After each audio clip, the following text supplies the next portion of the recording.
আসসালামু আলাইকুম। আমাদের এক ভাই এক্সিও গাড়িটা নিয়ে আসছে।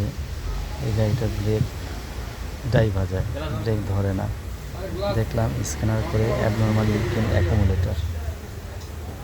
তারপরে এই গাড়ি ব্রেক বুস্টার খুলতেছি আমরা। আপনার ছিলেন সাথে আমি সামনে হারানো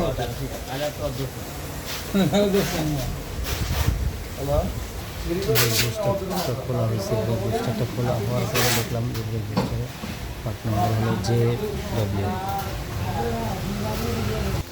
আমাদের কাছে রিকন্ডিশন যে ব্রেক বুস্টারগুলি আছে, ব্রেক বুস্টারগুলি থেকে JW নাম্বার, এই যে একটা JW নাম্বার বুস্টার আছে, JW বুস্টারটা আমরা তুলে এখন গাড়িতে ইনস্টল করবো। হ্যালো